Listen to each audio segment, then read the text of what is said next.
So Salman, where does Joshua now fit in to all of this? Obviously,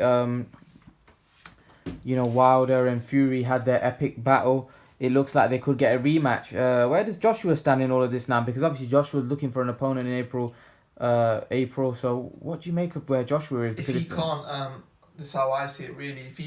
If the Fury and Wilder rematch happens, then he's gonna have to go. He's gonna have to fight the next best in line. To be honest, because that's what the public are gonna demand. That they can't. It's either Fury or Wilder against Joshua, or it's just gonna have to be Joshua against the next best, which is probably right now Dylan White, in my opinion.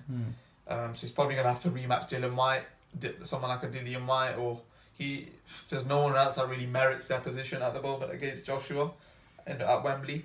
And the thing is, you got to realise he's booked at Wembley, so he booked at Wembley for Deontay Wilder, but Wilder obviously couldn't produce the goods yesterday, so now it leaves Eddie Hearn and Joshua in a bit of a mess. But nevertheless, hopefully the April 13th fight can be made with Wilder, and then the winner of that will then go on to face Fury, because I think Fury doesn't need to prove himself against Wilder, because I think Fury beat Wilder. I don't think he needs to prove himself, because the public know, the world knows who won that fight, So in my opinion, the only person that Joshua hasn't fought that Fury's fought is Wilder. So them two should fight to see who, is game enough to then go on to fight Fury, in my opinion, because Fury's proved that he can beat Wilder. He beat Wilder yesterday. I don't care what anyone says. But now Joshua needs to prove whether he's game enough to go on to beat Wilder. And that will then tell you who the winner between Wilder and Joshua will then go on to fight Tyson Fury, the lineal heavyweight champion. And that's where all the belts will actually be on the line, and the lineal status will be on the line as well.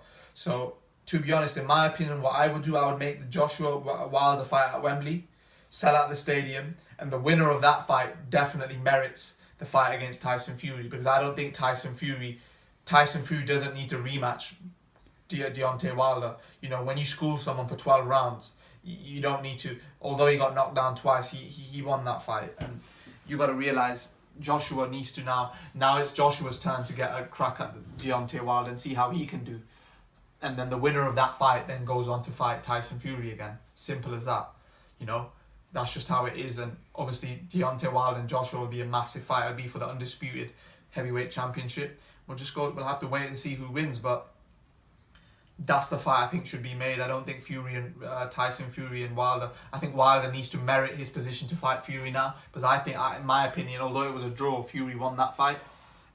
And you got to realise many people probably want to see Joshua Fury now, because they want to see how Joshua will match up against someone like a Fury, how Joshua will match up against Wilder. But to be honest, in my opinion, I think Fury's a lot more of a harder fight for Wilder than Joshua. I think Joshua's going to be a lot more. Fury's a mover, you see. Joshua, it's going to be a lot easier for Wilder to, get that right hand off, his power punch off against someone like Joshua. It's just how Joshua's going to negate it, that punch now. Because that's the only way, in my opinion, Joshua can lose a fight, if he gets knocked out. And there's quite a big chance of that happening, because you got to realise if Deontay Wilder can crack on someone like Fury, a mover, then what's he going to do to someone like Joshua? But we'll have to wait and see. But that's what I think should happen. But just depends on the offer and etc. Because you got to realise in that fight there's a lot of money, and people want to, have their say and have their fair share.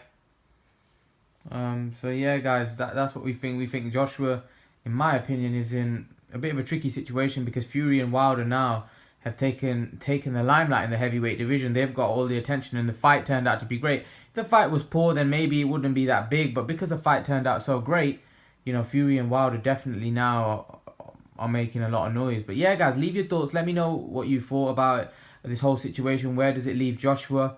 But leave your thoughts, guys, and guys, remember to please like, share, and subscribe to my channel. See you guys in the next video.